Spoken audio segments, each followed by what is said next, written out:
Selamat datang di podcast yang penuh informasi dan terinspirasi. Podcast kali ini kita akan memberikan topik mengenai bekerja ke luar negeri secara prosedural. Sobat migran semuanya yang ingin mengetahui bagaimana bekerja luar negeri tetapi bingung bagaimana caranya, syarat-syaratnya maupun dokumennya, ya, saya Pulan, penyuluh hukum ahli muda dari BP3MI Jawa Tengah, akan menemani sobat migran semuanya. Dan di sini saya tidak sendirian, ditemani dengan narasumber kita, yaitu Bapak Johan Marhani, penyuluh hukum ahli muda dari BP3MI Jawa Tengah. Jadi, sobat migran yang ingin mengetahui lebih lanjut, simak yuk podcast kali ini. Kita akan mengupas tuntas semuanya, ya. Yuk kita langsung mulai aja. Ya, selamat siang Pak Johan. Selamat siang Mbak Bula. Ya, bagaimana kabarnya? Alhamdulillah sehat. Luar biasa ya. Luar biasa. Oke. Pak Johan, podcast kali ini kita ingin membahas mengenai pemberangkatan pekerja migran Indonesia secara prosedural. Iya. Nah, di masyarakat luas sana, saya kebetulan juga mewakili masyarakat juga. Banyak orang mengira bahwa bekerja luar negeri itu istilahnya yaitu TKI ya. Nah, itu menjadi pekerja migran Indonesia, disingkat dengan PMI, Pak. Iya. Nah, itu bagaimana, Pak? Jadi istilah TKI itu istilah lama ya. Oh, gitu. Setelah ada undang-undang baik. baru, istilah TKI ini menjadi pekerja migran Indonesia. Jadi undang-undangnya namanya Undang-Undang 18 tahun 2017. Oke. Bukan hanya istilah itu, instansi kami tadi bernama BNP2 TKI itu berubah juga menjadi BP2MI. Kemudian iya. banyaklah, kita bisa sebut ini perubahan fundamental tata kelola penempatan tenaga kerja Indonesia, seperti itu. Gitu, baik. Lalu, nah untuk syarat-syaratnya sendiri, sobat migran pasti pengen tahu kan, syarat bekerja ke luar negeri itu seperti apa, Pak? Jadi, Iya, bekerja ke luar negeri itu bukan hanya sekonyong-konyong orang bekerja, Oke. tapi ada syarat-syarat mutlak yang harus dimiliki seorang pekerja. Pertama, syarat usia. Jadi usia minimal itu 18 tahun. 18 tahun. Kemudian syarat kesehatan. Syarat kesehatan. Selain usia sudah cukup, dia juga harus sehat secara jasmani maupun rohani, dibuktikan dengan dilaksanakan medical check up seperti itu. Gitu ya. Setelah itu dia harus punya kompetensi. Oh, kompetensi. Nah, kompetensi ini harus sesuai dengan jabatan yang akan diampu oleh si pekerja migran itu sendiri. Oh, baik. Selain itu dia juga harus nah ini bedanya dengan pekerja migran non-prosedural ya. Mereka harus mengikuti JAMSOS. Jaminan Sosial Tenaga Kerja. Oh, BPJS ya, di Indonesia kerja. ini penyelenggaranya itu namanya BPJS Ketenagakerjaan. Itu kalau PMI prosedural itu semua itu pasti punya itu. Nah, itu untuk mengcover kalau nanti terjadi resiko-resiko yang tidak diinginkan. Lalu yang terakhir ada syarat dokumen yang harus dimiliki ya. Jadi setelah 4 syarat mutlak itu dipenuhi, maka dia bisa berangkat. Oke. Nah, untuk usianya sendiri batas terakhirnya itu berapa tahun? Kalau batas bawahnya itu 18. 18. Tapi untuk batas atas itu tidak diatur. Oh, tidak diatur. Jadi selama user itu butuh, perlu, tidak mempersyaratkan batas atas, si calon pekerja migran ini bisa berangkat. Yang pada intinya berarti masih sehat dan mampu bekerja gitu ya? Iya, harus seperti itu. Karena kita nggak boleh mengirim orang sakit. Gitu, karena ketika kita mengirim PMI yang tidak sesuai dengan kualifikasi yang dibutuhkan di luar negeri, itu bisa membuat rekan kita di luar negeri itu nggak percaya dengan kita. Akhirnya stok atau namanya kuota kita tuh bisa dikurangi. Jadi kita perhatikan sekali itu seperti kompetensi, kemudian kesehatan, kemudian kecakapannya, itu kita perhatikan sekali. Harus diperhatikan seperti ya. itu. Oke. Nah, untuk dokumennya sendiri Pak, itu kan masuk ke dalam syarat-syarat menjadi pekerja migran ya.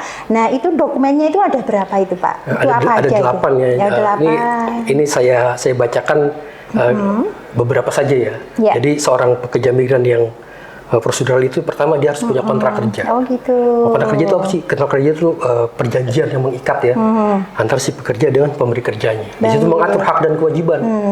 Haknya apa saja, kewajibannya apa saja, itu harus dipenuhi oleh kedua belah pihak.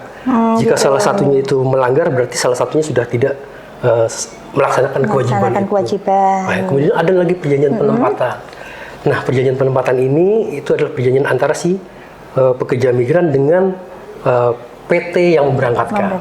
Jadi kalau ada permasalahan, rujukan penyelesaian permasalahannya itu melalui perjanjian penempatan itu. Oh gitu. Nah, kemudian ada nanti jaminan sosial tenaga kerja, paspor, visa, dan lain sebagainya. Seperti itu Mbak Ulan. Jadi persyaratan dokumennya seperti itu. Oke, baik. Lalu untuk jenis-jenis PMI atau pekerja migran itu apa aja Pak itu Pak? Kalau istilah jenis-jenis PMI itu kita bisa bagi macam-macam istilahnya Mbak.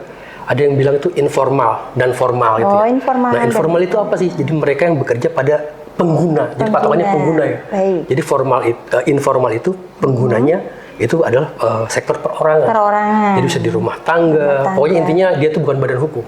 Oh gitu. Kemudian ada yang bekerja di ya kita sebut formal ya. Formal itu mereka-mereka yang bekerja di pengguna berbadan hukum. Oke, seperti apa itu? Contoh kayak di pabrik, kemudian di perbankan, rumah sakit, nah seperti itu. Itu formal. Gitu ya. Iya. Oke. Nah, untuk skema sendiri gimana Pak? Skema penempatannya skema itu? ya. Skema itu kalau sobat migran mendengar mungkin agak asing ya. Agak asing. Jadi skema itu bisa disebut metode, cara atau pemberangkatan yang diatur oleh pihak tertentu ya. Contoh di dalam undang-undang itu diatur ada 4 skema. Jadi yang pertama itu ada namanya G2G atau government to government. Nah, government to government itu pemberangkatan yang difasilitasi oleh pemerintah, Mbak. Oke. Jadi dasarnya pemerintah Indonesia bekerjasama dengan pemerintah di negara penempatan, kemudian melaksanakan program penempatan. Negara penempatan itu menyediakan jobs-nya, kemudian kita menyediakan tenaga kerjanya. Tenaga kerjanya sesuai dengan spesifikasi gitu ya. Nah, untuk government to government ini saat ini Kementerian P2MI sudah ada 3 negara penempatan. Yang pertama itu Korea, Jerman, dan Jepang. Gitu. Itu kayak G2G ya. Untuk yang di wilayah lain belum. Itu yang satu. Kemudian yang kedua ada namanya program P2P. Nah, P2P ini sobat migran kalau tahu itu P2P itu private to private. Jadi ini swasta sama swasta bekerja sama kemudian mengadakan program penempatan. Gitu. Nah, sekarang saya infokan kalau sektor private atau swasta yang bisa memberangkatkan di dalam negeri itu hanya namanya P3MI. P3MI, apa itu P3MI? Perusahaan Penempatan Pekerja Migran Indonesia. Nah, syarat pendidikannya itu dia harus mendapat izin dari dulu Kemnaker ya. Sekarang sudah berada di kementerian kita. Nanti setelah dia terdaftar Perlindungan Pekerja Migran ya. Kementerian Perlindungan Pekerja Migran Indonesia. Setelah dia terdaftar nanti dia akan punya namanya SIP3MI. SIP3MI. Surat izin Perusahaan Pekerja Migran Indonesia. Nah, bukan hanya surat izinnya. Kalau surat izin itu kan hanya membuktikan bahwa dia ini sudah berbentuk badan usaha, ya. Tapi dia juga harus punya namanya SIP2MI. SIP2MI. Nah, ini sebagai dasar untuk merekrut. SIP2MI itu adalah surat izin perekrutan pekerja migran Indonesia. Nah, dasar ini itu kalau sebuah perusahaan sudah punya 2 izin ini, berarti dia sudah bisa memberangkatkan, sudah bisa merekrut, dan jobnya itu sudah pasti ada. Itu pasti ya? Sudah pasti, karena dia sudah punya SIP2MI. Nah, SIP2MI kan salah satu dasarnya kan adalah job dari luar negeri. Jadi job dari luar negeri, kemudian dibawa ke BP2MI pusat, diverifikasi, nanti terbitlah SIP2MI-nya seperti itu. Nah, itu yang baru tadi apa? G2G, yang kedua P2P, terus yang ketiga ini UKPS.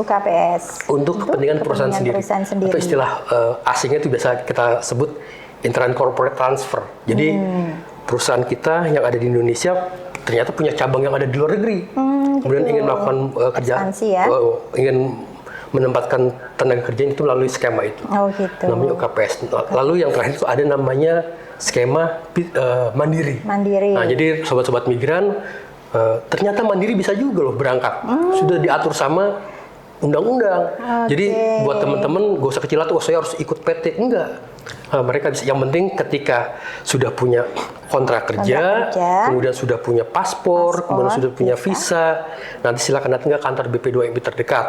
Nanti sampaikan bahwa saya ingin berangkat ke luar negeri, dokumennya sudah ada ini, nanti akan diverifikasi oleh petugas kita. Setelah itu nanti akan disuruh mengikuti program Jamsos dan juga medical check up. Output selanjutnya akan diterbitkan namanya EPMI. Nah, EPMI ini kepemilikan EPMI ini bukti bahwa si CPM ini sudah melalui tahapan berproses sesuai dengan aturan, baik dan benar sehingga layak mendapat EPM. Jadi legal ya Pak ya? Legal.